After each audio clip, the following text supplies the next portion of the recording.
Ahora recuerdo que después de que el vehículo temporal se desvaneciera en el futuro, tuve una visión de Marty diciéndome que había regresado del futuro. No, esto no es Regreso al Futuro. Esto es Futuro Imperfecto. Desde el estudio de Los Salares, bienvenidos a nuestra radio de Alcalá de Henares.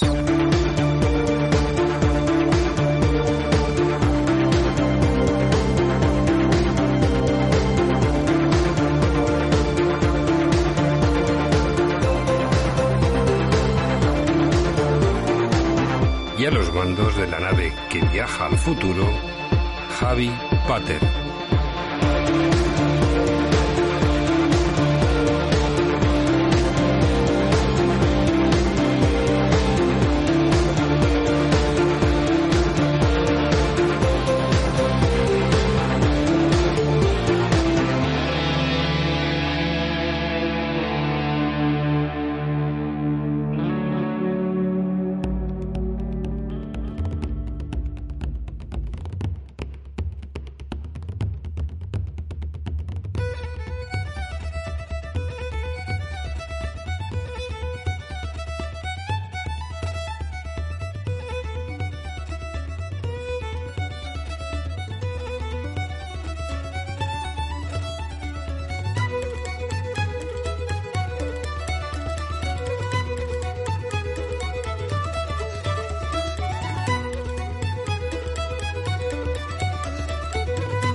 Futuro Imperfecto, radio podcast de Alcalá de Henares, Madrid.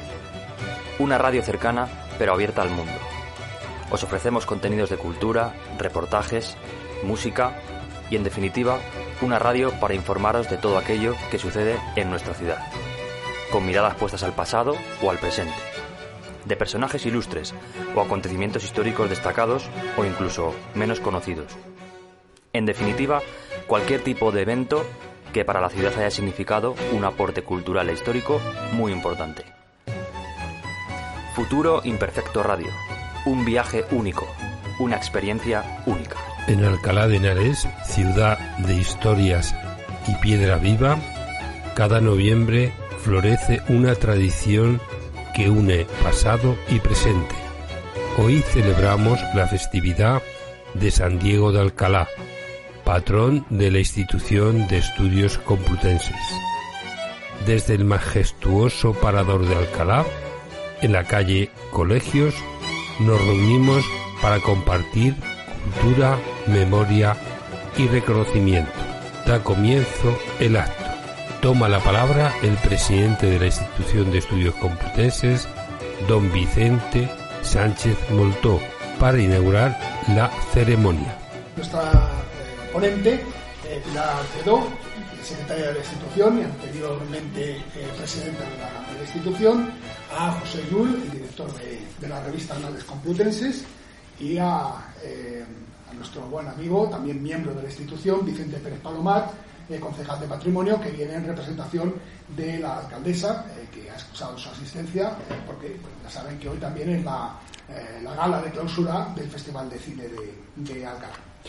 Bueno, una vez presentada, pues bueno, vamos a empezar un poquito con esto. En principio, pues bueno, uno de los aspectos fundamentales que siempre hacemos todos los años es la presentación de nuestra revista Anales Complutenses, siempre puntual, siempre en nuestra fecha, no hemos fallado absolutamente nunca. Bueno, hubo hace ya muchos años alguno que no se pudo, algún año que no se pudo publicar, o un par de años que no se pudo publicar, luego salió un número doble, pero desde entonces la revista nunca ha faltado a su cita, ¿no? Revista que surge por primera vez en 1987, por lo tanto dentro de 2 cumplirá ni más ni menos que 40 años de existencia. Hay muchas revistas de estudios que no pueden decir lo mismo, que hayan tenido una vigencia tan larga y además ininterrumpida, ¿no? Bueno, en aquel momento, en 1987, surgió la revista como una necesidad de publicar y de difundir las investigaciones de las personas que hoy podemos considerar como los pioneros de la investigación local, la investigación de Alcalá contemporánea, ¿no? Con el paso del tiempo, la revista pues, ha ido adaptándose a los actuales criterios científicos y las normas de edición que imperan en todas las revistas, en todas las publicaciones de estas características. Y bueno, yo creo que ya nadie duda de que bueno, pues la revista es una obligada referencia en la historiografía complutense. Son más de 250 los trabajos de investigación que se han publicado en estos 38 años de la revista Anales Complutenses. Los temas, bueno, pues de lo más variado, evidentemente, abarcando no solamente lo que es la ciudad de Alcalá, sino también las localidades de lo que durante la Edad Media se llamó su tierra, es decir, la comarca, ¿no? Parte de la Alcarria madrileña y también de la Campiña. Los artículos han sido de todo tipo: arqueología, todos los periodos históricos los encontramos en la revista, arte, arquitectura, pensamiento y cultura, literatura, biografías, etnografía, bibliología, ciencias auxiliares de la historia, etcétera, ¿no? Realmente creo que estoy convencido de que nunca antes se había realizado una aportación de tal cantidad y de esta calidad en la investigación y conocimiento del pasado de nuestra ciudad, de Alcalá. Por lo tanto, nos podemos sentir realmente orgullosos de haber cubierto una demanda y una necesidad. Más si cabe si tenemos en cuenta que lo hacemos en una ciudad que es Patrimonio Mundial de la UNESCO desde el año 1998. Y todavía tiene más mérito teniendo en cuenta nuestros limitados recursos, que se limitan exclusivamente, como muy bien saben, pues a las cuotas de vosotros, de nuestros asociados. Situación atípica, diferente, somos diferentes en muchas cosas, en esta también, en el contexto de los centros de estudios locales, que son financiados en su totalidad o que reciben importantes aportaciones económicas por parte de las administraciones locales, provinciales o autonómicas. No es nuestro caso. En los 43 años de trayectoria de la Institución de Estudios Complutenses hemos pedido muy poco y hemos recibido aún menos. Pero desde la humildad hemos ofrecido todo a esta nuestra Alcalá. En otros centros similares a los nuestros hay numerus clausus. Hay establecido un riguroso control de ingreso de los nuevos miembros. No es nuestro caso. Nosotros tenemos las puertas abiertas sin ningún tipo de distinciones sociales, académicas, de origen, ni nada. Nosotros tenemos las puertas abiertas a todos aquellos que quieran contribuir, que amen Alcalá, que les interese Alcalá o que quieran contribuir a hacer un Alcalá mejor. En marzo de este año, como muy bien sabéis, pues tuvimos elecciones en la Institución de Estudios y de esas elecciones pues salió una nueva junta que pues reúne una dilatada experiencia. En mi caso he sido 13 años anteriormente, he sido vicepresidente, Pilar ha sido 9 años presidenta de la institución y anteriormente fue vocal. Hay varias personas, Gustavo Chamorro también ha sido en muchas ocasiones vocal de la institución, es decir, que hay una trayectoria de experiencia, evidentemente. Pero al mismo tiempo también ha habido personas nuevas que se han incorporado y que pues también aportan sus ideas renovadas y propuestas también. Esta circunstancia, esta renovación, naturalmente tenía que tener su proyección en la revista Anales Complutenses. Un investigador de larga trayectoria y reconocida trayectoria como José Llull pues ha tomado las riendas de la dirección de la revista, renovando tanto el consejo editorial como el comité científico, con la idea no solo de mantener el nivel y rigor de nuestra revista, sino de mejorarlo paulatinamente. El lector pues podrá comprobar cómo ya en este número se aprecian algunas innovaciones desde un punto de vista formal, con el fin de hacerla pues más atractiva, ¿no? Y acorde a nuestro tiempo. Pero en números futuros pues estoy seguro que seguirán las novedades. Como ven, hemos cambiado una cosa que se ve clarísimamente: el color. Hemos pasado de ese amarillo limón que teníamos, que era era característico, pues hemos pasado a un color teja que que le da una imagen un poco más renovada. También se nota la renovación de la revista en el interior, en la forma de plantear los artículos, cabeceras, etcétera, ¿no? en este afán de divulgar naturalmente pues todo nuestro caudal de información y de conocimiento, hemos puesto todos los números de la revista ya desde hace un tiempo, pero vamos, ha sido los meses últimos. Todos los números de la revista están colgados en la página web de la institución. Se puede acceder absolutamente a todos ellos, excepto al último. Siempre el acuerdo es que el último número, hasta que no transcurra un año, no le colgamos, no le ponemos a disposición en Internet, pero los demás están todos.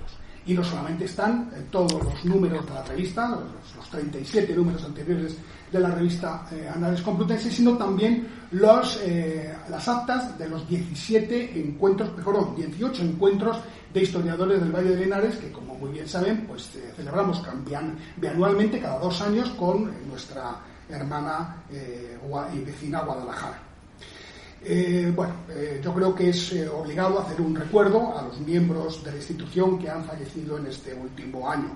Algunos han formado parte de nosotros durante décadas. Su recuerdo permanecerá en la lista de miembros de la institución que siempre publicamos al final de la revista, ¿no? No podía ser de otra manera. Es como una especie de reconocimiento a aquellos que de una forma u otra pues han contribuido generosamente durante todos estos años a que este sueño se haya convertido en una realidad y que permanezca plenamente vivo. Pero es obligado a hacer una mención especial a uno de nuestros miembros más antiguos y activos, Francisco Delgado Calvo, que falleció hace unos meses. La institución publicó 2 de sus libros, Abades Complutenses, que ocuparon el oficio de canciller universitario en 1986, y Prebendados de la Iglesia Magistral de Alcalá de Henares en 2017, edición conjunta con la Catedral Magistral de Alcalá. Además fue un colaborador de Anales Complutenses, en donde publicó pues algunos de sus rigurosos y documentados trabajos de investigación. El último lo publicó el año pasado, Beneficios eclesiásticos en el arciprestazgo de Alcalá durante el pontificado del cardenal Juan de Tavera. Sabemos perfectamente que estaba preparando también un trabajo para este número, pero lamentablemente pues no pudo concluirlo. Pero bueno, que quede nuestro reconocimiento y nuestro profundo agradecimiento por todo lo que has aportado durante todos estos años. Gracias, Paco. Me gustaría concluir esta presentación de este volumen ya 37 de los Anales con una frase de nuestro paisano Miguel de Cervantes, ahora que se ha puesto de nuevo tan de moda. Es algo reiterativo, cada cierto tiempo Cervantes se pone muy de moda, muy de actualidad, ¿no? Es una frase en la que él dice lo que debería ser la historia, y me parece que es una frase realmente importante. Dice: la émula del tiempo. Dice: la historia debe ser la émula del tiempo, depósito de las acciones, testigo de lo pasado, ejemplo y aviso de lo presente, advertencia de lo porvenir. ¿Se puede decir algo más en una sola frase? Yo creo que los 8 trabajos que conforman la revista de este año ciertamente hacen verdadera esta definición. Muchas gracias a los miembros de la institución que con vuestra contribución hacéis posible la publicación de Anales y naturalmente pues la subsistencia de esta institución, y al desinteresado, valiente y constante esfuerzo de los autores, pese al escaso reconocimiento social que tenemos. Es algo generalizado en las humanidades, pero bueno, pues desgraciadamente en el tema de la historia local pues aún más, ¿no? Parece que los intereses van por otras vías, ¿no? Bueno, simplemente espero que disfruten de este número de Anales, y bueno, pues el año que viene más. Muchísimas gracias.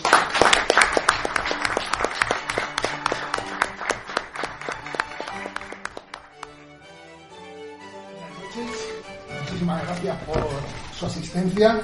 Bueno, un año más estamos con la celebración de nuestra fiesta, de la fiesta de la Institución de Estudios Complutenses, que ya saben que más o menos pues coincide con ya desde el año 1990 pues se adoptó como nuestro patrón, Fray Diego de Alcalá, o San Diego de Alcalá.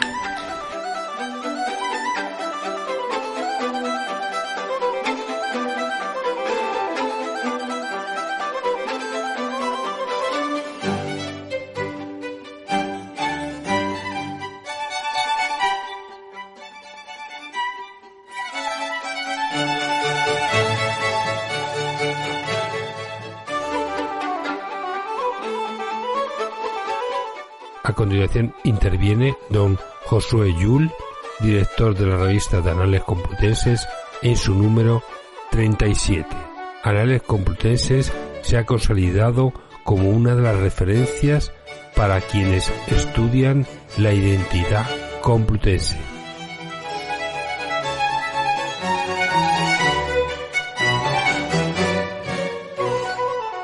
Pues buenas tardes y gracias por asistir a este acto. Me ha frisado un poco el presidente, entonces voy a intentar presumir, y porque yo además no suelo leer, si han estado en una conferencia mía, pero bueno, hoy creo que tenía que decir bastantes cosas y sí que voy a leer.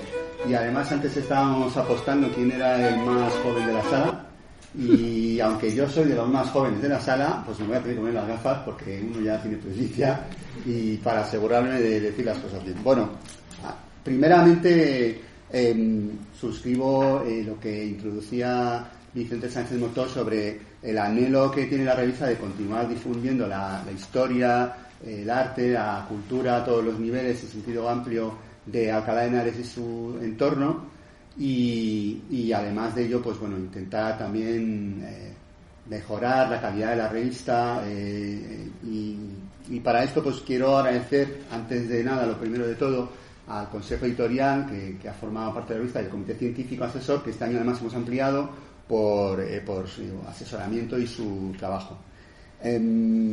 Ahora ya sé que leo. Efectivamente se han introducido algunas novedades formales y también conceptuales. La más llamativa es este color teja que hemos introducido para sustituir el beige anterior. Bueno, haciendo un poco alusión o referencia al paisaje arcilloso, a la tradición de los alfares y a la arquitectura característica de Alcalá de Henares. Nos parecía que era algo que podía identificar mejor el espíritu de la institución y de nuestra ciudad. Este formato nuevo es un exponente del proceso de actualización al que se enfrenta nuestra revista, y efectivamente, como ha introducido el presidente, pues este número consta de 8 fascinantes estudios sobre la historia y el arte de Alcalá de Henares, que voy a desglosar brevemente para que sepan qué es lo que se van a encontrar. Bueno, por haber ejercido de conferenciante en el acto académico que conmemoró nuestra fiesta patronal el año pasado, pues me ha tocado a mí inaugurar este volumen con un monográfico dedicado a la obra del arquitecto Adolfo Fernández Casanova en Alcalá de Henares. Además de aportar nuevos datos biográficos y confirmar la autoría de un buen número de monumentos, el artículo incluye un abundante aparato gráfico y documental que permite reflexionar sobre la formación y las competencias de los arquitectos en la España del siglo XIX. El segundo artículo trata de un tema que a priori puede resultar anecdótico: los conflictos producidos entre el municipio y la universidad por la producción y venta de vino entre los siglos XVI y XVIII. Sin embargo, su autor, Vicente Sánchez Moltó, que tengo a mi lado, ha hecho un certero análisis de las limitaciones económicas derivadas de los privilegios y del proteccionismo característicos del antiguo régimen, representados especialmente en la pugna de intereses entre cosecheros y bodegueros. El estudio se completa también con una nutrida recopilación de fuentes históricas extractadas en un apéndice documental. La historiadora María Jesús Vázquez Madruga se ha ocupado en otro artículo de la capilla de San Pedro, de la iglesia magistral, aprovechando que este año se cumplen 400 años de su construcción. El estudio se centra en la figura de su fundador, el abad don Bernardino de Ávila y Vera, y ofrece jugosos datos sobre su biografía, el poderío económico de su familia, su librería y su testamento, en el que hace numerosas referencias al cuidado y la ornamentación de la capilla. El siguiente estudio se debe al profesor José Miguel Muñoz Jiménez, reconocido experto en arquitecto Fray Alberto de la Madre de Dios. En un notable esfuerzo de contextualización, el autor conecta oportunamente su obra con el mecenazgo del arzobispo Pedro González de Mendoza y establece interesantes relaciones artísticas. Además, proporciona nuevos datos sobre el maestro Juan de la Pedrosa, discípulo de Fray Alberto, que trabajó en Alcalá de Henares. Hay otro artículo de Juan Miguel Prim, que está aquí presente, que desvela una sorprendente aportación al patrimonio artístico de nuestra ciudad. Se trata del relicario del Santísimo Sacramento, procedente de Boadilla del Monte y originalmente construido para el Monasterio del Santísimo Sacramento de Madrid, a principios del siglo XVII. Es una gran estancia revestida con paneles de madera dorada que alberga más de 250 reliquias y objetos litúrgicos de gran valor histórico-artístico y devocional. El conjunto va a ser trasladado próximamente al convento de las Bernardas, por lo que este estudio supone un extraordinario anticipo a su contemplación directa. Para una mejor comprensión, el monumento es interpretado en relación con el culto a los santos y a las reliquias en el seno de la Iglesia Católica y en particular en la Orden del Císter. Pablo Cano, profesor de la Escuela Superior de Conservación y Restauración de Bienes Culturales de Madrid, no ha faltado a su cita habitual con nuestra revista y ha presentado una continuación del estudio que publicó en el número anterior sobre el escultor Basilio Fumo, autor de varias obras en Alcalá de Henares. En esta ocasión ha profundizado sobre su genealogía gracias a una investigación realizada en el Archivo Histórico Diocesano de Nápoles, que ha servido para identificar a otros artistas pertenecientes a la misma familia. El penúltimo artículo es de Fernando García Manzanero y es una valiosa contribución a la historiografía de Torrejón de Ardoz. Presenta un extenso conjunto de investigaciones y fuentes documentales aparecidas después de 1986 sobre varios aspectos territoriales, demográficos, socioeconómicos, políticos, religiosos y culturales. Además incide en la relevancia de algunos linajes como Sardeneta, Zúpide, Marván, de Mesa, Pontejos, reseña personajes significativos y rememora los milagros locales de San Julián de Alcalá, mencionados entre otros por Lope de Vega en su momento.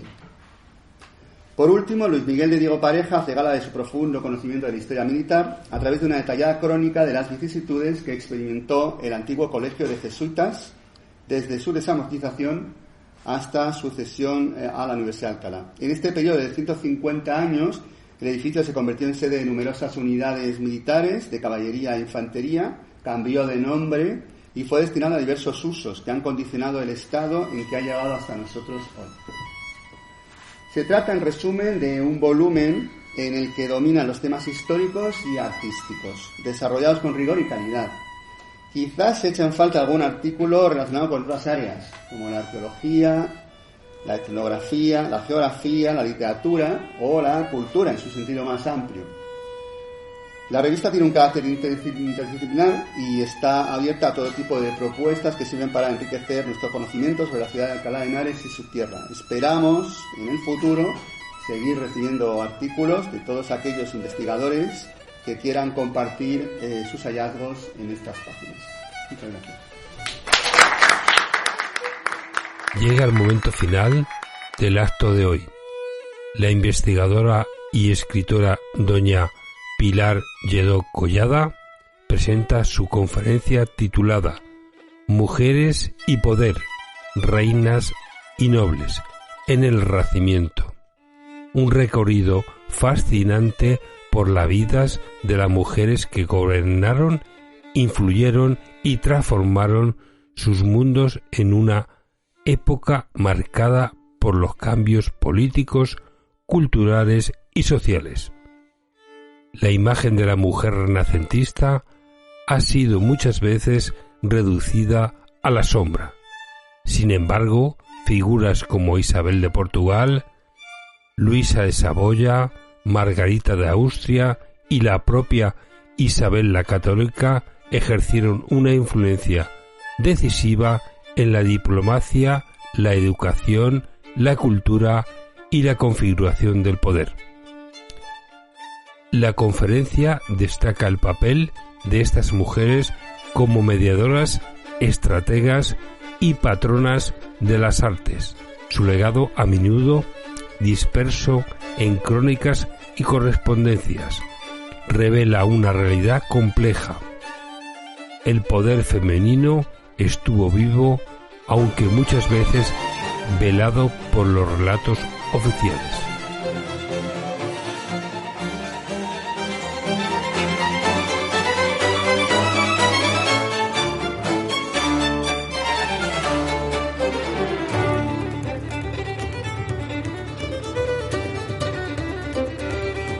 Bueno, buenas tardes a todos. Para mí es un honor estar esta noche aquí. siendo la conferenciante después de 9 años estando en el puesto de presidenta, y agradezco enormemente a mi junta a la nueva Junta de Gobierno que haya pensado en mí para dar esta conferencia.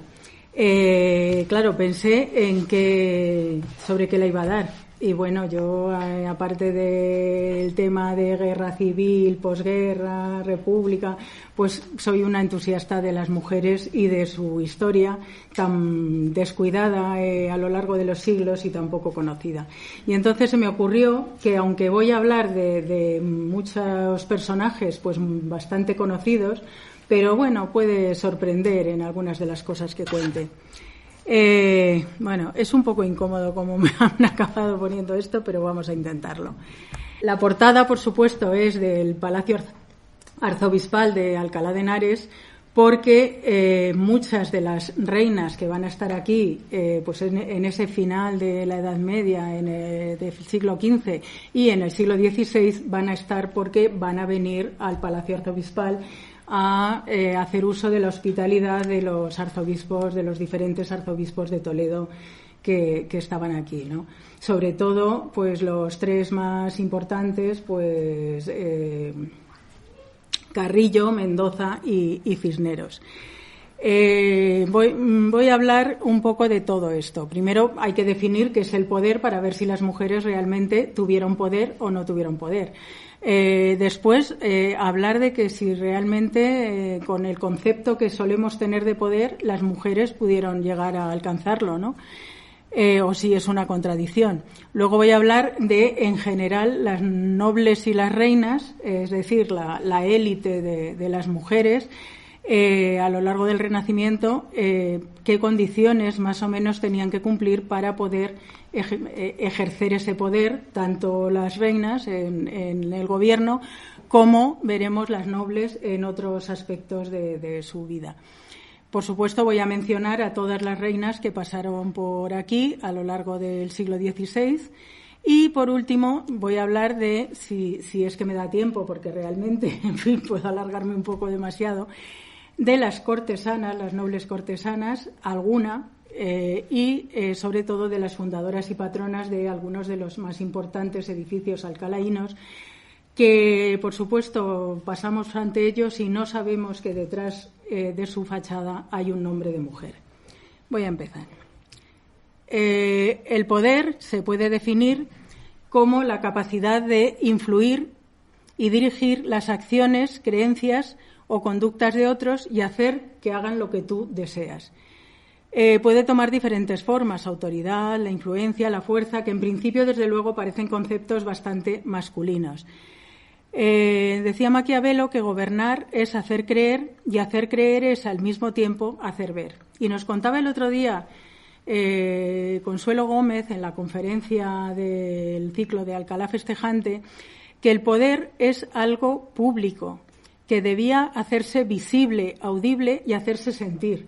Si es algo tan público, y efectivamente es lo que nos enseñó en todas esas fiestas que se celebraban en el Renacimiento alcalaíno, es un poco incompatible con esa idea que tenemos de que las mujeres lo que tenían que hacer era estar en el hogar porque no podían salir de su casa, ¿no? Hay una cierta contradicción entre poder y el papel que se le asignaba a la mujer. Entonces, voy a intentar demostrar que efectivamente había mujeres que, a pesar de todos los inconvenientes, que a pesar de largos siglos de ideas en contra de que las mujeres pudieran acceder a ese poder, pues al final consiguieron un resquicio por el que se metieron. Hay un libro que ha editado últimamente una importante autora del mundo clásico, muy buena, por cierto, Mary Beer, que ha escrito un manifiesto que se titula precisamente Mujer y Poder. Y en ese libro muestra, con la ironía y sabiduría que suele ella, cómo la historia ha tratado a las mujeres y a los personajes femeninos poderosos, desde los ejemplos, desde Penélope, pues hasta, por supuesto, Medusa, Atenea y algunos mucho más recientes, como pone ahí, como Hillary Clinton.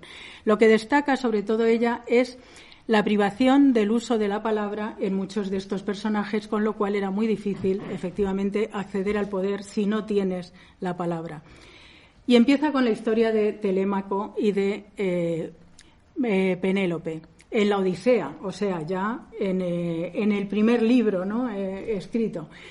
Cuando llegan los aedos a la casa de Ulises, y Penélope empieza a escuchar las vicisitudes que están pasando, los que se han ido y tal, y no le gusta, claro, porque habla de penalidades, y entonces le dice que por favor, que en fin, que cambien de tema, que ya no quiere escuchar eso. Y entonces enseguida llega su hijo y le dice, el hijo, que es un adolescente, o sea, es un chavalín, dice: madre mía, vete dentro de la casa y ocúpate de tus labores propias del telar y la rueca. El relato estará al cuidado de los hombres y sobre todo del mío. Mío es pues el gobierno de esta casa. Y entonces ella pues se agacha la cabeza, claro, y se retira a sus habitaciones. Dice la Odisea, Entonces, a partir de ahí está claro que el que las mujeres tuvieran voz iba a resultar un poco complicado, ¿no? Aquí tenemos un vaso ateniense del siglo V donde aparecen representados efectivamente Telémaco y su madre Penélope justo en esa escena, ¿no? Pero a pesar de eso, como digo, y en esta época que nos ocupa, es decir, en los finales de la Edad Media y en el Renacimiento, sí que hubo efectivamente algunas mujeres que accedieron al poder. ¿Qué posibilidades tenían esas mujeres dentro de las casas reales o dentro de los linajes nobiliarios? Pues fundamentalmente ausencia de varón. Quiero decir que normalmente la transmisión de esa herencia, de ese poder, se hace por vía masculina, pero había veces que efectivamente ese varón no existía, bien por fallecimiento de otros hijos varones, porque efectivamente pues había una enorme mortalidad infantil, y entonces se decidía que para salvar esa dinastía, para salvar ese linaje, pues había que hacer que la mujer consiguiera llevar el apellido, ¿no?, llevar el nombre. Y de esa manera, pues muchas mujeres efectivamente accedieron al poder, tanto como reinas propietarias en menos casos, pero también como reinas gobernadoras, pues en sustitución de maridos que se tenían que ir a la guerra, o cuando se quedaban viudas como regentes de los hijos pequeños. Otra manera de ascender socialmente, sobre todo en el caso de las nobles, era entrar en la corte o en los palacios, ¿vale?, porque entraban al servicio de las reinas o de sus hijas, y como damas de compañía, y era una manera de que los linajes nobles pues pudieran ascender y pudieran conseguir pues más propiedades, más privilegios. Era una manera de que todo el linaje, hombres y mujeres que estaban en la corte, pues todos contribuían al engrandecimiento precisamente de esa casa nobiliaria. Para ello, precisamente, había que tener un poco de educación, ¿no?, el educar a las mujeres. Y ya en aquel entonces hay voces muy tímidas, por otro lado, que hablan de que hay que educar a las mujeres. Por ejemplo, tenemos aquí las instrucciones para la mujer cristiana de Juan Luis Vives, o el Jardín de las Nobles Doncellas de Fray Martín de Córdoba, que le dedicó a Isabel la Católica, pero en fin, no nos pensemos que esa educación que propugnaban era precisamente para que las mujeres se abrieran al mundo, más bien todo lo contrario, Lo que propugnaban era que la mujer siguiera cumpliendo su papel tradicional, que fuera virtuosa, que fuera honesta, que aprendiera doctrina cristiana, que fuera buena esposa, por supuesto buena madre, pero claro, ellos pensaban que para ser mejor esposa y mejor madre tenía que tener unos mínimos conocimientos, ¿no?, y una mínima instrucción, y a eso se dedicaban. A pesar de eso, sí que es verdad que hubo mujeres, y las vamos a ver, que aprendieron latín, que tuvieron unas enormes bibliotecas, que leyeron muchísimos libros y aprendieron idiomas. No hay más que ver, pues, la primera mujer de la que hablaremos, Isabel la Católica, que aunque ella no recibió una esmerada educación, sí que se preocupó, una vez que fue reina, de aprender latín. Ella decía que para hablar con sus embajadores y no tener que usar pues intermediarios, ¿no?, para enterarse de las conversaciones. Y se preocupó de que su hijo y sus hijas recibieran una esmerada educación, todas ellas, y por supuesto el príncipe Juan, ¿no? Y lo vamos a ver, que efectivamente fueron mujeres muy preparadas. Y por último, el otro aspecto es que, a pesar de ser reinas, a pesar de ser nobles, de tener cierto poder, no dejaban de ser mujeres y no se esperaba de ellas otra cosa que cumplieran su función como mujeres, es decir, en el matrimonio y en la maternidad. No se libraban, o sea, su función en la vida principal, ya podían ser princesas, infantas, nobles, era que su padre les buscara un buen marido, por supuesto no ellas, un buen marido para el linaje o para la dinastía. Las reinas, o sea, las infantas, por ejemplo, las hijas de los reyes católicos, no dejaron de ser peones en la política diplomática de su padre, Fernando el Católico, ¿no? Entonces, su gusto, desde luego, no contaba para nada. Se casaban jovencísimas. Cuanto mayor era el linaje, más importancia social tenían, más jóvenes las casaban, porque eso se suponía que era una garantía de fecundidad, ¿no? Y lo que interesaba sobre todo era la perpetuación del linaje, la perpetuación de la dinastía y que tuvieran hijos, o sea, mujeres paridoras en muchos casos, porque además lo importante era tener muchos hijos, porque había mucha mortalidad infantil y entonces pues había que tener hijos, y sobre todo hijos varones, evidentemente. Las hijas tenían menos importancia, pero los varones era fundamental.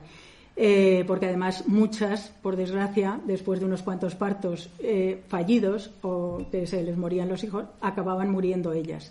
Y lo tenemos, pues por ejemplo, en la hija mayor de los reyes católicos, Isabel, que acaba muriendo dando a luz a su hijo Miguel, que por cierto luego va a fallecer también a poco tiempo, ¿no? O en el caso de Felipe II, que tuvo que casarse 4 veces porque las mujeres se le morían de parto, ¿no? O sea, que no se libraban de los males que tenían las mujeres en general. A pesar de eso, hubo reinas, no solo en España, sino también en Europa. Aquí tenemos 2 de las más importantes, Isabel de Inglaterra o Cristina de Suecia a caballo, pero como vemos, para poder ejercer ese poder, lo primero que tenían era que mostrar autoridad.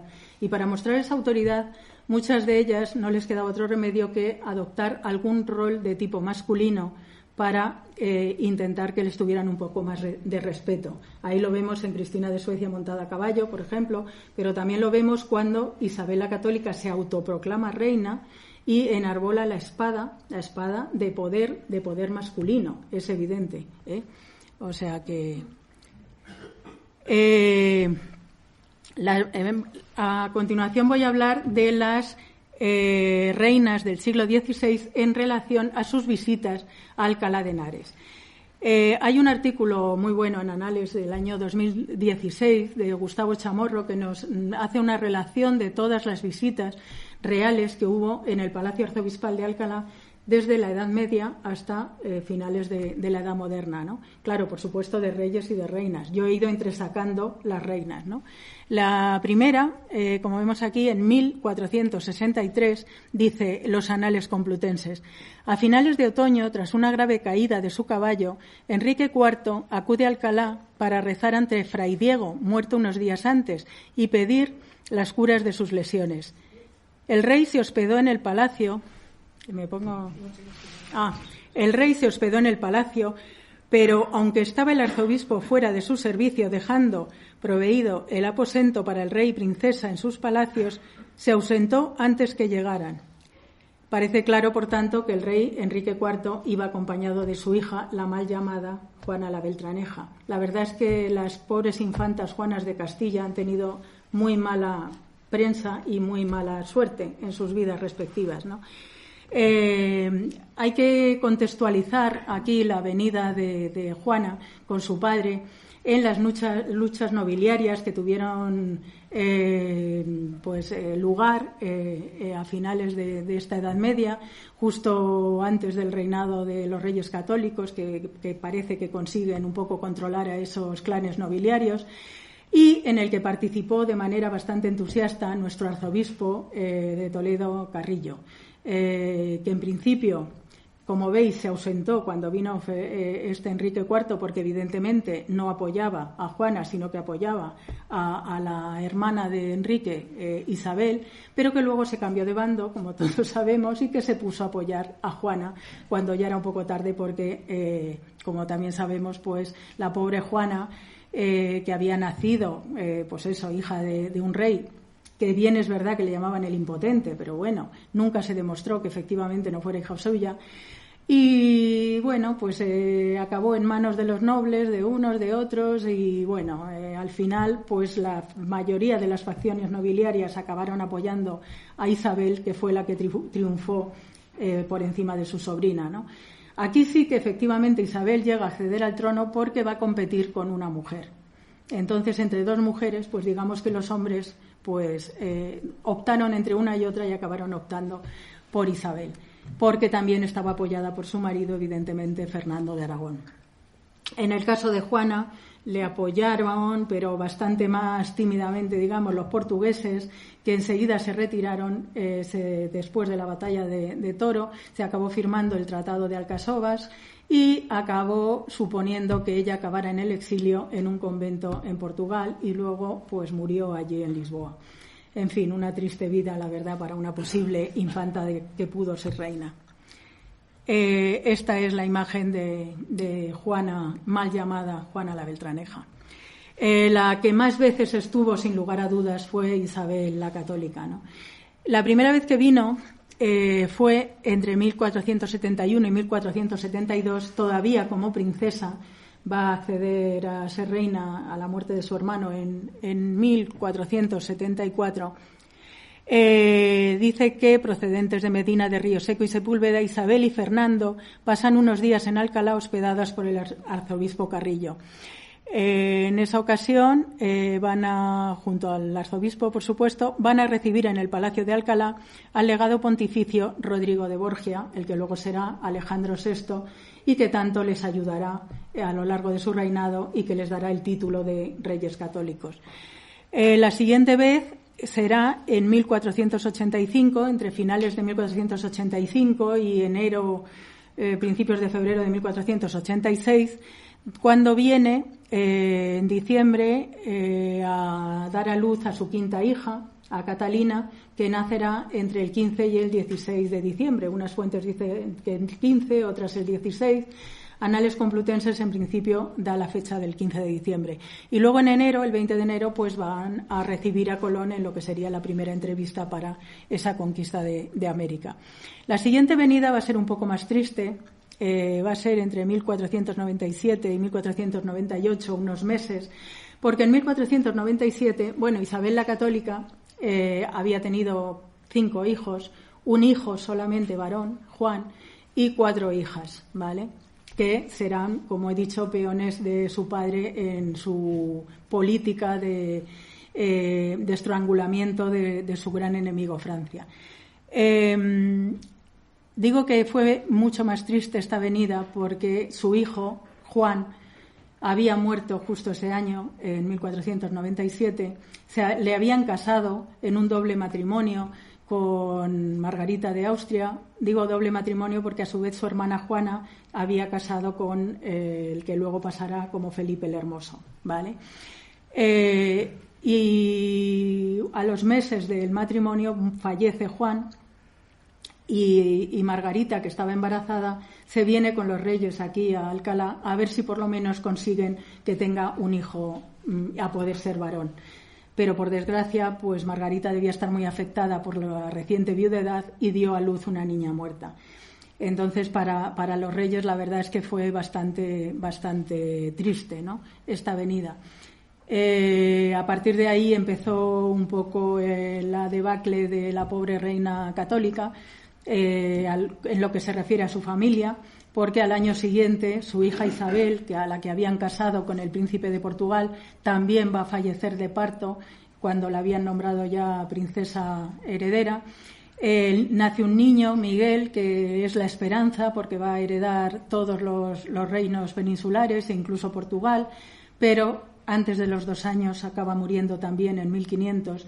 Y entonces ya queda justo la tercera, en discordia, la tercera hija, Juana, la que habían casado con el príncipe de Borgoña, ¿no?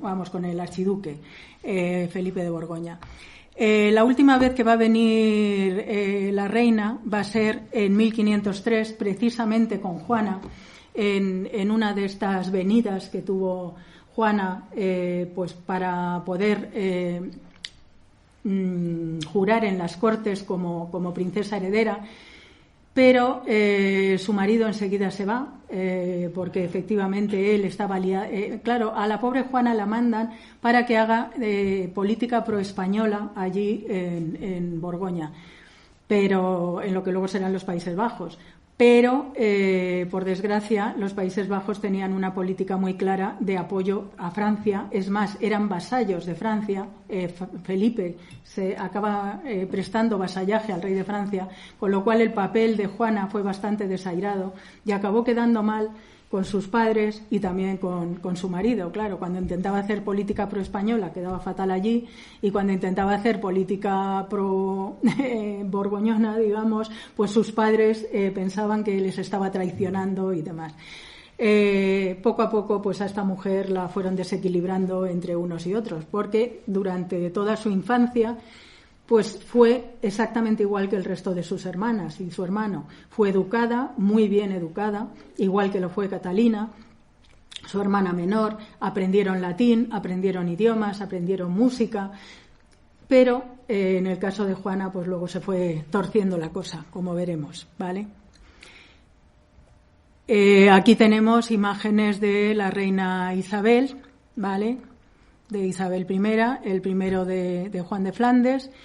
En la pintura historicista, por supuesto, no podía faltar tampoco la imagen de Isabel, y aquí la tenemos en Doña Isabel la Católica, dictando su testamento, una pintura de Rosales de 1864.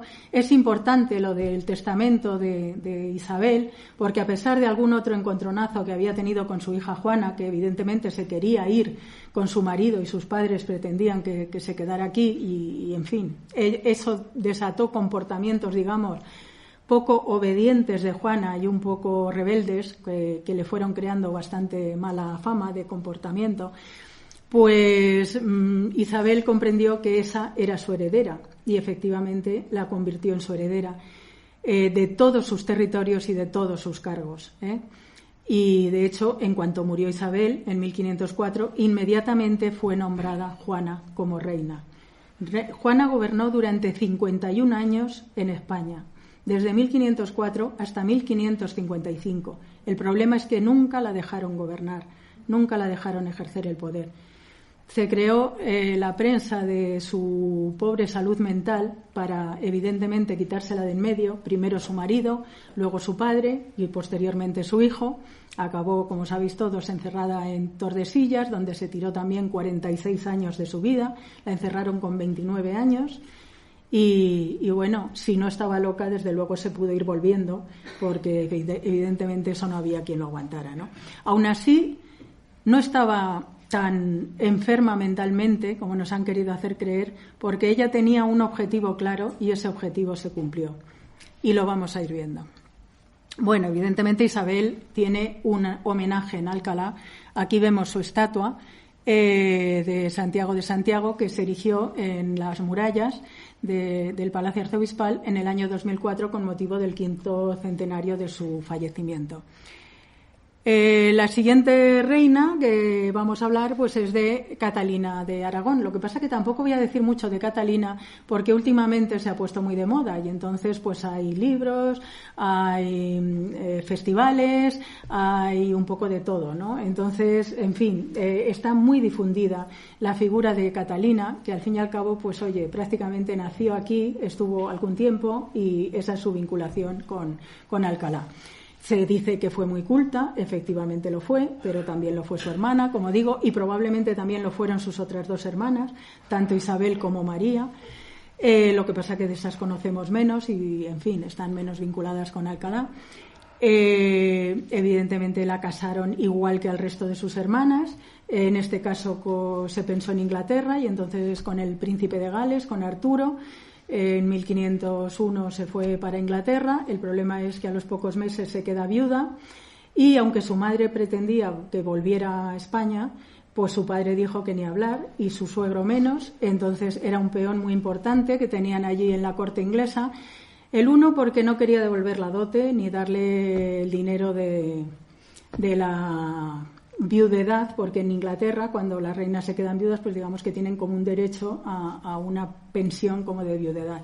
Ninguno quiso darle semejantes privilegios. El padre pensó que era un buen peón ahí todavía en la corte, pero tampoco le mandó dinero para que se mantuviera, con lo cual estuvo la pobre Catalina durante 8 largos años allí sola en Inglaterra, sin nadie que le valiera, le hiciera de valedora, sin mucho dinero, desde luego pasando bastantes penalidades, hasta que finalmente, con la muerte del rey inglés, Enrique VII, pues consiguió casarse con su hijo, con Enrique VIII, y parece que mejoró bastante su posición, ¿no?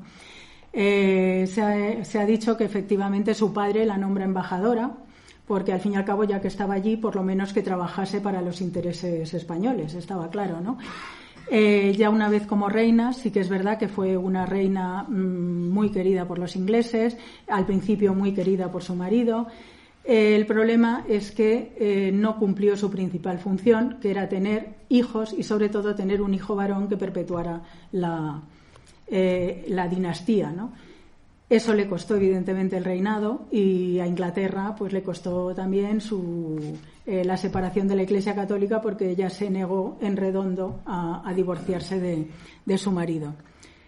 Murió también encerrada en un castillo, lo que pasa que bastante menos tiempo que su hermana Juana. Y sí que es verdad que en su tumba en Peterborough siempre hay un homenaje a su persona, siempre hay flores, y bueno, que fue una reina, ya digo, muy muy querida en Inglaterra. Aquí la tenemos con su marido en los buenos tiempos, con Enrique VIII, y aquí en su estatua. También tiene una estatua, evidentemente, en las murallas, ¿no? O sea, al lado del Palacio Arzobispal. Lo digo porque hay de esas 3 personajes importantes relacionadas con Alcalá, de la misma familia, hay una que no tiene estatua. No sé si vais entendiendo por qué, ¿no? Pero bueno, Juana no tiene ninguna estatua. Bueno, la siguiente era Juana, que pone aquí que estuvo en 2 ocasiones, pero estuvo en más. Porque cuando nace Catalina, su hermana pequeña, evidentemente estaba aquí con sus padres, o sea que ya había estado en Alcalá, como habían estado sus hermanas, ¿no? Va a venir en 2 ocasiones, justo ya cuando tiene que venir, después de la muerte de sus hermanos que hemos comentado, porque tiene que venir a que las Cortes la proclamen como princesa heredera, ¿no? En Toledo, en 1502, es proclamada como heredera,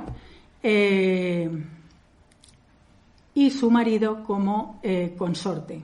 Eso es importante, porque claro, a partir de ese momento su marido no va a querer ser consorte, y bueno, pues también va a intentar, pues digamos, hablar de la mala salud mental de Juana para intentar hacerse él también con el poder.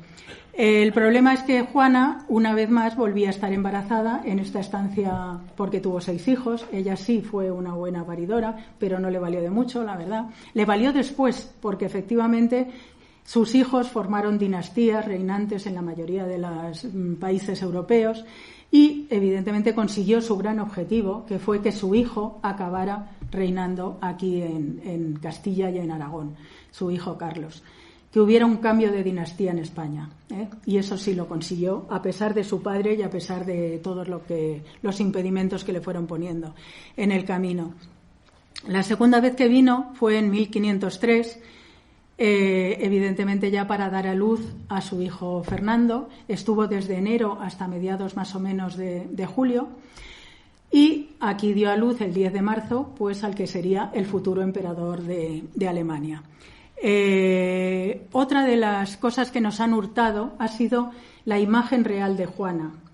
Hay un profesor, el profesor Zalama de la Universidad de Valladolid, que ha estudiado la figura de Juana y sobre todo ha estudiado su representación, y él lo que habla es de una damnatio memoriae con respecto a la pobre Juana.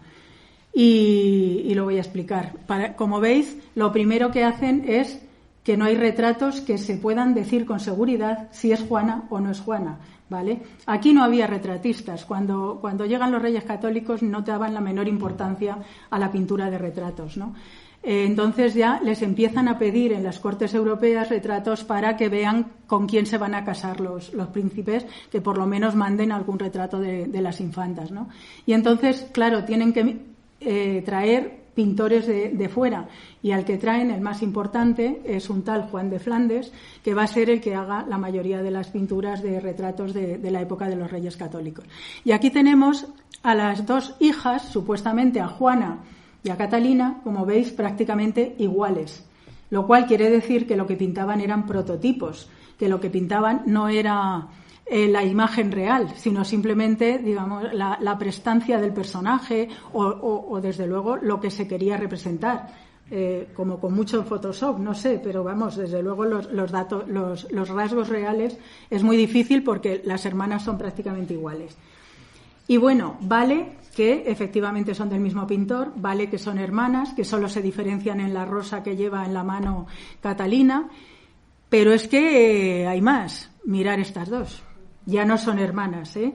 O sea, una es Juana, supuestamente es Juana, y la otra es su cuñada, ¿vale? Margarita de Austria, a la que se casaron con el príncipe Juan. Como veis, el mismo vestido, la misma cara, vamos, que no se esmeraban mucho los pintores para hacer un retrato real de los personajes, ¿no? Alguna imagen más real de Juana sí que la podemos tener cuando ya se casa a partir de 1496 y cuando va a los Países Bajos, ¿no?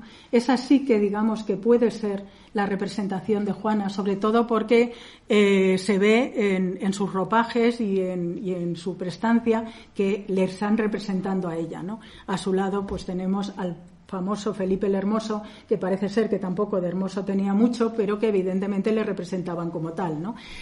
Y como veis, embarazada, porque claro, con 6 embarazos en 10 años, pues oye, la mayoría del tiempo le pillaba en este estado, ¿no?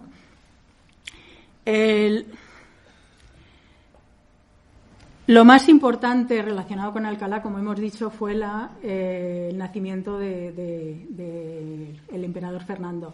Los anales complutenses hacen una relación detalladísima sobre el nacimiento, el cortejo para su bautizo, en fin, no lo voy a leer, como veis, es bastante grande.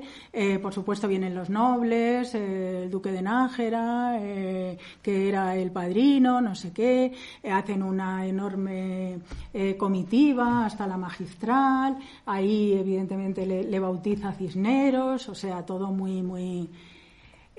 lo quería poner por esto, porque antes ha hablado Vicente de Paco Delgado, tan añorado por nosotros, y ese es un dibujo que hizo Paco Delgado, precisamente representando ese cortejo en el bautizo del emperador Fernando, que se expuso en una exposición que hubo sobre los santos niños.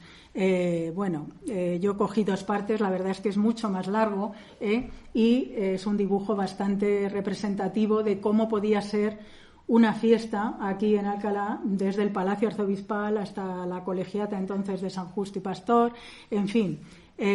Todo el protocolo, ¿no?, que llevaban, todas las vestimentas y tal. Bueno, el emperador Fernando también tiene su homenaje en las murallas, ¿verdad?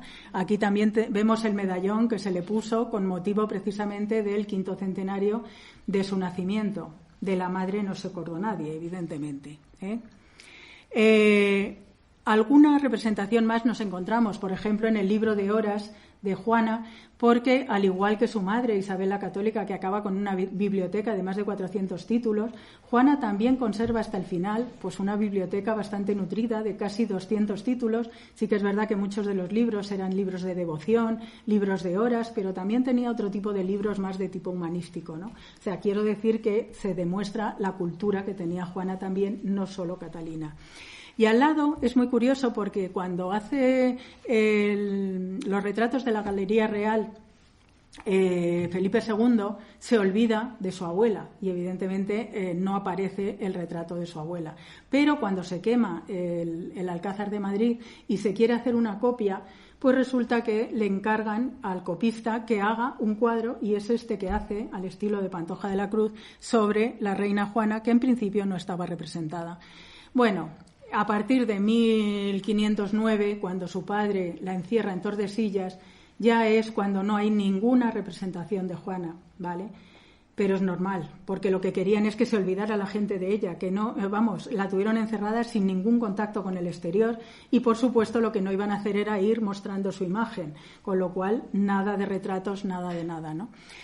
Pero, por desgracia, van y se acuerdan de ella en el siglo XIX, pero para mal, claro, porque es justo este halo romántico donde se les da por fijarse en la locura de amor, la locura de celos, que luego hemos visto representada en el cine y, por supuesto, en esta pintura historicista española, ¿no?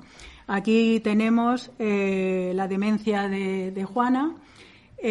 Aquí Juana la loca en Tordesillas con su hija Catalina, porque el último parto lo tuvo cuando se había muerto su marido, cuando nos han contado a través de, por supuesto, los cronistas reales, ese gran cortejo necrológico ahí con su marido, que iba con el cadáver. Pues sí, efectivamente, pero es que Juana tenía un objetivo muy claro, que eran, dos objetivos muy claros con ese acompañamiento del cadáver. Primero, era que quería enterrarlo en Granada. Y quería enterrarlo en Granada por una cuestión de continuidad de la dinastía, para legitimar precisamente sus propios derechos.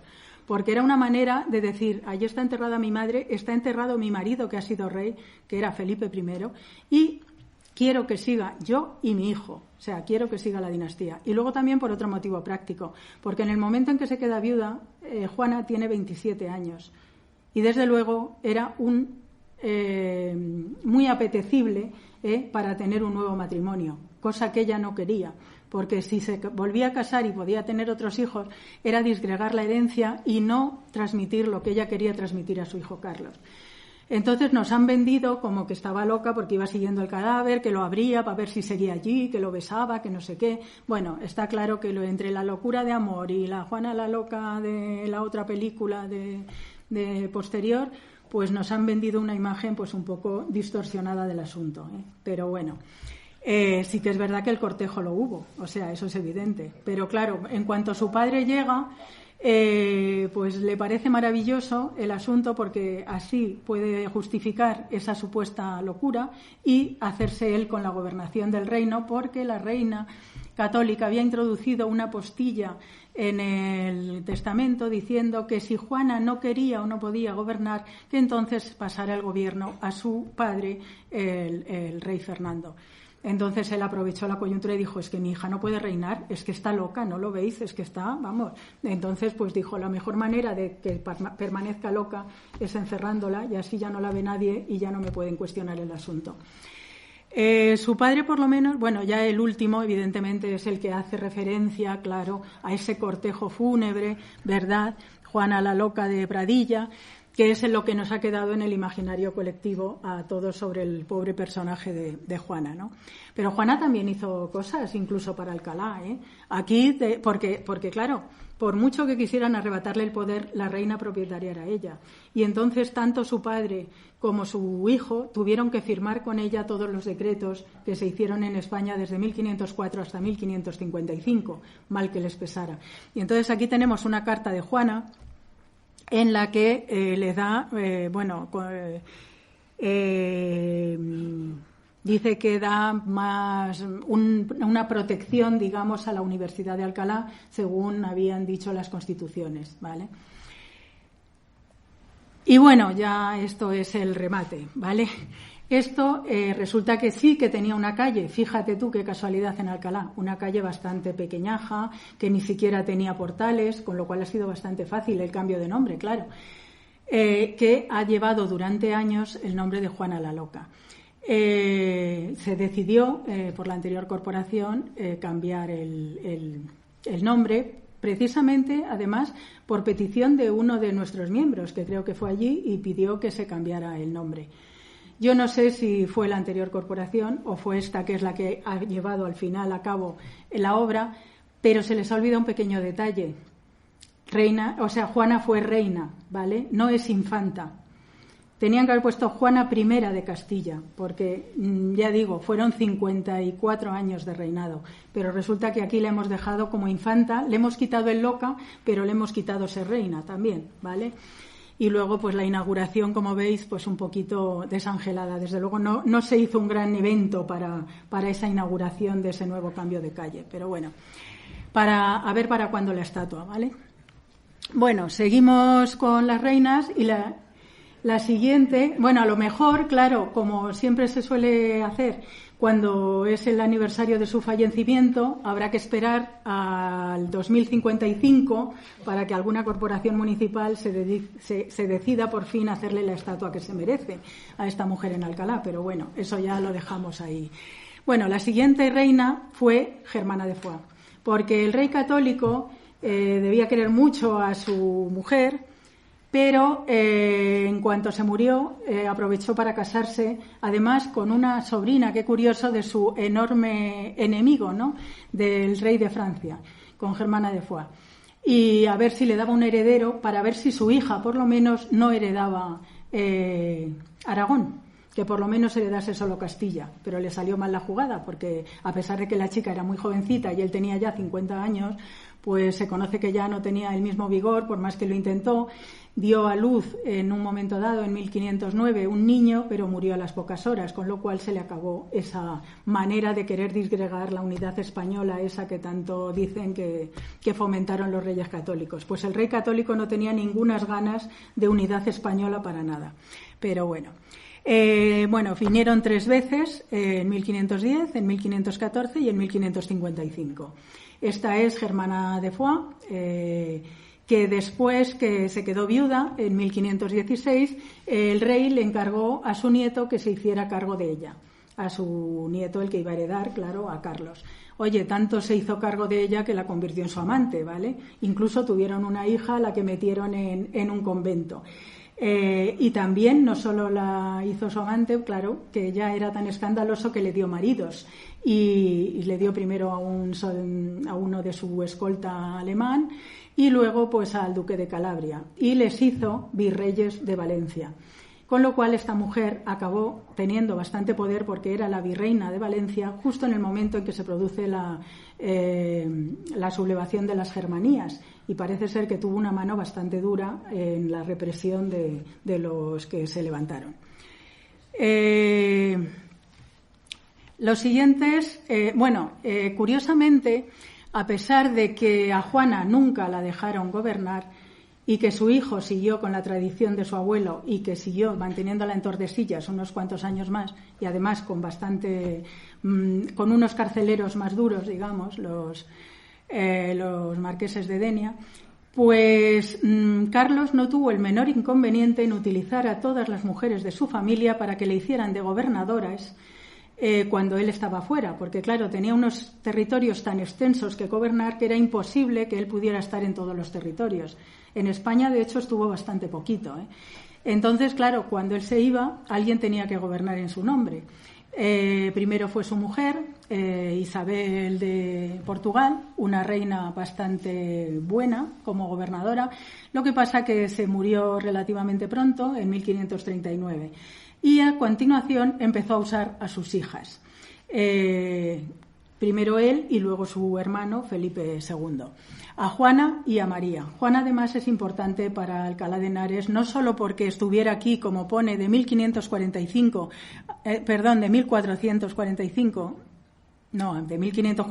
a 1548, que lo he puesto mal, por eso me he liado. Estuvieron Juana y María con el príncipe Carlos recién nacido y estuvieron en el Palacio Arzobispal durante esos 3 años, al cuidado de Leonor de Mascareñas, que también hablaremos de ella, sino porque también fue la patrona y benefactora del Real Colegio de San Agustín, que se había fundado en 1518. ¿Vale? En su testamento deja escrito que se dote a este colegio y que además nombre patrono a su hermano, a Felipe II, por eso es Real Colegio de San Agustín. Fue una mujer muy interesante porque la casaron con el príncipe de Portugal. Se queda viuda enseguida. Para que no la casen de nuevo se hace carmelita. Luego conoce a Francisco de Borja, es una influencia muy poderosa en ella, hasta el punto de que consigue que le hagan jesuita. Es la única mujer que ha conseguido entrar en la orden jesuita, aunque eso sí, con un nombre supuesto masculino, y desde luego favoreció bastante a esa orden. Pero es que además su hermano le hace volver cuando se queda viuda y la utiliza como gobernadora cuando él se va a los países. Bueno, primero utilizan a su hermana, a María, a la que habían casado con Maximiliano II, que luego será emperador, y van a ser regentes desde 1548 a 1551. Y a continuación, cuando en 1554 Felipe II se va a Inglaterra para casarse con María Tudor, pues va a dejar a su hermana como gobernadora de España. Va a gobernar durante 5 años, y 5 años que van a ser muy importantes. De hecho, ella, por ejemplo, va a ser la que presida los autos de fe en Valladolid, tan famosos, ¿no? O la que declare la bancarrota de la monarquía en 1557. O sea que desde luego tuvo bastante labor de gobierno. Además, aquí tenemos un retrato de Sofonisba Ginsola y el escudo que aparece en el Real Colegio de San Agustín. Y además, por último, fue la fundadora del monasterio de las Descalzas Reales, donde acabó sus últimos días y donde está enterrada, como también lo está su hermana María. Vamos a hablar ahora de las mujeres cortesanas, de las mujeres nobles que entraban a servir en la corte. Voy a hablar solo de 2 y muy rápidamente, ¿vale? Una de ellas es Leonor de Mascareñas, muy relacionada con Alcalá. Era una dama portuguesa que vino al servicio precisamente de Isabel de Portugal cuando se casa con Carlos I. Y que va a ser muy importante porque va a convertirse en el aya de sus hijos, de Felipe, de María y de Juana.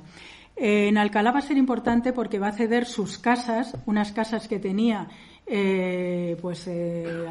lo que ahora es la Facultad de Económicas, digamos que en el Colegio de Mínimos, pues para que funde un convento de carmelitas descalzas, María Jesús de Yepes, en 1562. Van a ser precisamente sus casas las que ceda para esa fundación. Luego ya sabemos que se van a trasladar a la calle de la Imagen. Y otra cortesana de la que teníamos que hablar, evidentemente, porque yo creo que es la cortesana más conocida y más importante de todo este siglo XVI, es la princesa de Éboli, perteneciente a una rama de las Mendoza, que se va a casar con Ruy Gómez de Silva, el príncipe de Éboli, precisamente aquí, en Alcalá de Henares. No se sabe muy bien dónde, porque Azaña dice que se casan en lo que hoy es el Jardín de las Palabras, en una casa que había allí, pero esa casa no pertenecía a esta rama de la familia, sino a los condes de Mélito. Y entonces, pues tampoco sabemos muy bien, hay gente que dice tenían otras casas, otra rama de la familia Mendoza, en lo que hoy es el ayuntamiento, en la Plaza del Mercado. Dicen que pudo ser allí, pero bueno, en todo caso se casaron aquí en Alcalá de Henares, eso sí que es seguro. Fue dama de Isabel de Valois, que fue la tercera mujer de Felipe II, y fue amante, una vez que se quedó viuda, de Antonio Pérez, que era uno de los secretarios de Felipe II. Empezaron ahí a conspirar un poquito, se vieron involucrados, o más bien mandaron, junto con el rey, por otro lado, el asesinato de otro de los secretarios, de Escobedo, y al final, pues Felipe II la mete presa, primero en Pinto, luego en Santorcaz y finalmente en su casa, en su castillo, en su palacio de Pastrana, donde va a fallecer. Pero desde luego es una mujer apasionante, ¿no? Y a continuación ya, y por último, vamos a hablar de las mujeres fundadoras y patronas. Yo creo que ya, dadas las horas que son, ya simplemente las voy a mencionar y no voy a hablar de ellas. Pero también son muy interesantes. Todas ellas pertenecen, quitando esta primera, Isabel de Guzmán, que fundó, como veis, el Hospital de Nuestra Señora de la Misericordia o de Antezana junto con su marido, Luis de Antezana. El resto van a ser fundadoras ellas solas. Casi todas, todas de las que voy a hablar pertenecían a diferentes ramas de la familia de los Mendoza, establecidas aquí en Alcalá. Algunas de ellas incluso van a ser mujeres cultas, un par de ellas. alguna incluso va a ser dama de la corte en algún momento, y algunas, la mayoría, también van a permanecer solteras. Desde luego, cuando eran fundadoras de este tipo de instituciones religiosas, era muy importante, evidentemente ellas habían sido formadas con una educación muy religiosa, muy devota, tenían evidentemente los medios también para poder dotar a esas fundaciones, tenían una enorme religiosidad, algunas de ellas se van a quedar solteras, cosa rara porque normalmente los linajes lo que quieren es la expansión del linaje y se les va a permitir, digamos, por la familia permanecer solteras, pero tampoco lo hacían, o además de esa labor altruista, también lo hacían por un motivo de propaganda, porque en esos muros, en esas fundaciones, aparecía evidentemente los escudos de los linajes y era una manera de dar visibilidad a ese poder nobiliario que tenían las casas a las que ellas pertenecían. Entonces, las más conocidas, pues María y Catalina de Mendoza, que van a ser las fundadoras las fundadoras y las promotoras de la construcción de la iglesia del colegio de jesuitas. Van a dejar todos sus medios, ¿no? Todo su dinero. Eran tía y sobrina. Por cierto, la vida de la sobrina muy interesante porque era hija natural, pero fue criada como si fuera hija de la familia, precisamente por su tía. Fue casada, pero cuando su tía se entera de que con el que iban se casó por poderes, y cuando se entera de que el hombre llevaba una vida un poco disoluta, se lo advirtió a la sobrina, que inmediatamente pidió la nulidad al Papa del matrimonio y se la concedieron, y evidentemente hizo también voto de castidad como su tía, y ambas se dedicaron a favorecer a los jesuitas. Pero es interesante también porque era hija natural de un noble de la Casa de los Mendoza que fue nombrado virrey de Nápoles. Durante 9 años permaneció en Nápoles. ¿Y a quién nombró? Eran marqueses de Mondéjar. ¿A quién nombró para dirigir su señorío de Mondéjar? Pues a su hija natural, que durante 9 años estuvo gobernando el señorío de Mondéjar. Luego volvió y se volvió a dedicar otra vez a la fundación con los jesuitas. Quisieron ser jesuitas y a ellas no las dejaron, ¿vale? A la reina sí, pero a ellas no. Además quisieron ser, en el testamento de la sobrina quería que hubiera un túmulo funerario de su tía en la capilla mayor del colegio de la iglesia de los jesuitas.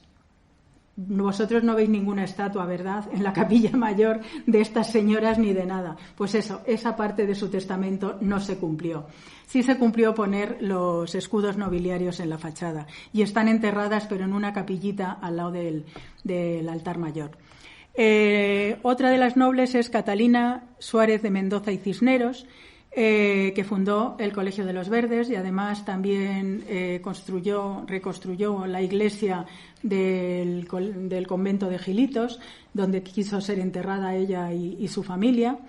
Y probablemente de allí proceda esta estatua que está en el Cristo de los Doctrinos y que, aunque en su base pone que pertenece a una de sus hijas que murió a los 9 años, la imagen que aparece no es de una niña, con lo cual es probable, según nos dice el Casado Arboniés, que sea la imagen de esta mujer y que tengamos la única imagen que hay de una de estas Mendoza fundadoras.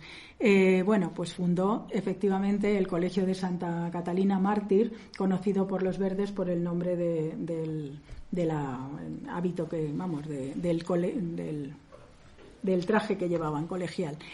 La siguiente noble fundadora, también de otra rama familiar, era Juana de Mendoza y Zúñiga, que va a fundar el convento de dominicas de Santa Catalina.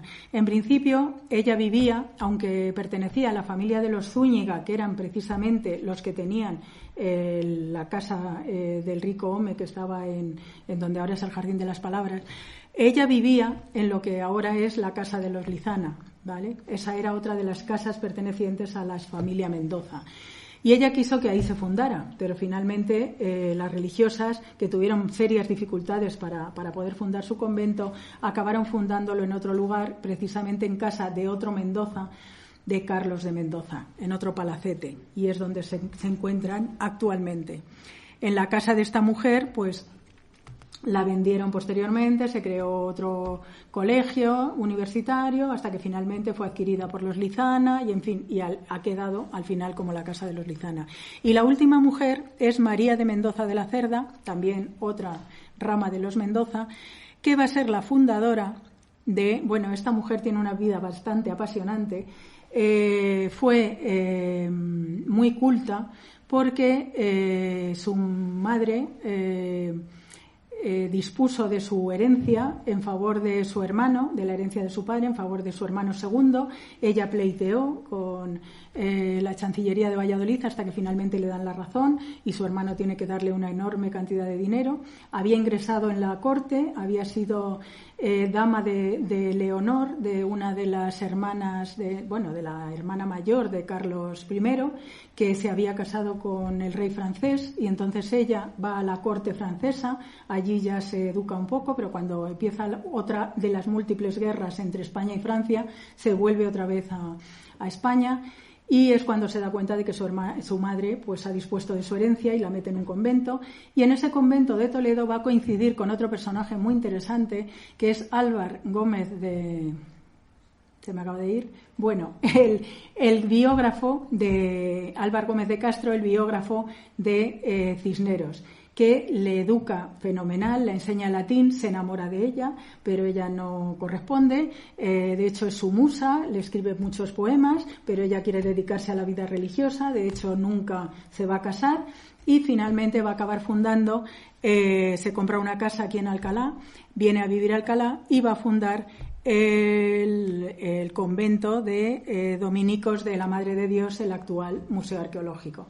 Como veis, hay muchas mujeres que a lo largo de este siglo XVI y relacionadas con Alcalá van a tener de una u otra forma poder.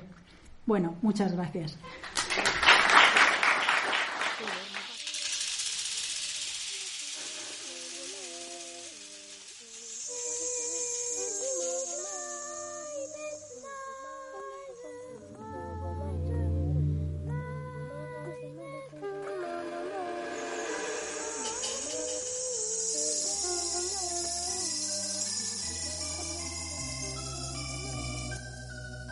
Y a continuación, Javi Java os comenta cómo contactar con nosotros.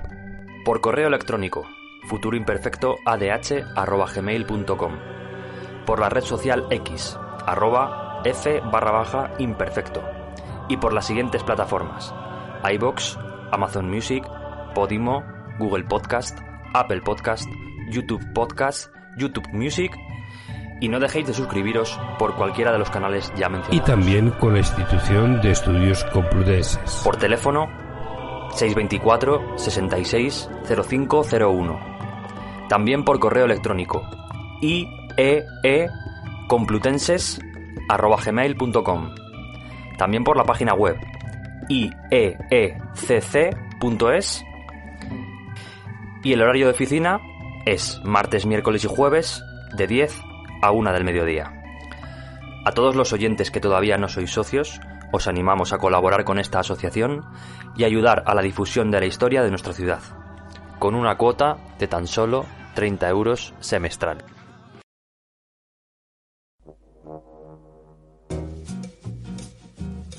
Así concluye la celebración de este 14 de noviembre, Día de San Diego, patrón de la Institución de Estudios Complutenses. Un encuentro entre la memoria y el reconocimiento, entre la historia y quienes hoy la estudian y la preservan. Desde Alcalá de Henares, gracias por acompañarnos. Hasta el próximo año que viene. Como decía McFly, si te propones algo, no hay nada que no puedas lograr. Así que súbete a Futuro Imperfecto Radio y celebra un viaje en el tiempo, una experiencia única. Nos despedimos hasta el próximo programa, que espero sea muy pronto.